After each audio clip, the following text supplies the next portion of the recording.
Байлау әдісі қарапайым мысалдар. Сонымен байлау деген екіге бөлінеді, толық және толық емес. Толық ол патшаға қатысты, толық емес ол фигураларға қатысты және сарбаздарға қатысты.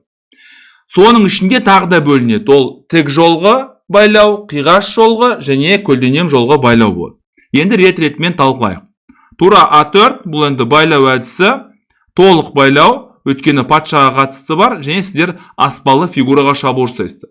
Қарсылас оны әрине қорғайды, және сіздер деген Е3 деп жүрсіздер. Егер де сіздер қазір бұны тураменнан былай жейтін болсаңыздар, онда қарсылас сізді былай жеп қояды. Әрине оны жасауға болмайды, сіздер Е3 деп жүрсіздер. Патша F5 және жейді және тура D4 білесіздер, ауыр фигуралар патшаға мат қоя алады. Келесі мысал. Байқасаңыздар, мына қиғаш жолға патша және тамаша піл орналасқан. Бұны біз деген ұтымды пайдаланамыз. Піл C2, бірақ қарсылас патша G6 деп жүреді, мына нені қорғайды. Жалғыз жүріп жол таппайсың, әрине өзара әрекеттесу керек, ол өте маңызды. G4 бірден мына байланған, толық байлауға байланысты, толық байланған фигураға тағы да қосымша шабуыл жасайсыздар. Бұлай жүреді және былай жейсіздер.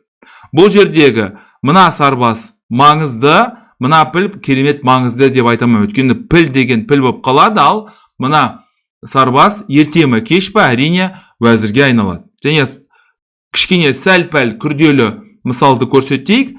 Мынау енді байлау, толық байлау әдісі, және қарсылас деген піл H3 деп жүреді.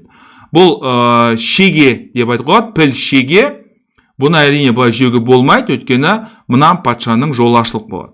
Бірақ қарсылас деген қателесіп, ат G3 деп жүруі мүмкін, сіздер тағы да уәзір G3 деп жүрсеңіздер болады. Өйткені тағы да қиғаш байлау мүмкіндігі бар. Жалпы өте мықты әдістердің бірі осы байлау әдісі, таныс болыңыздар.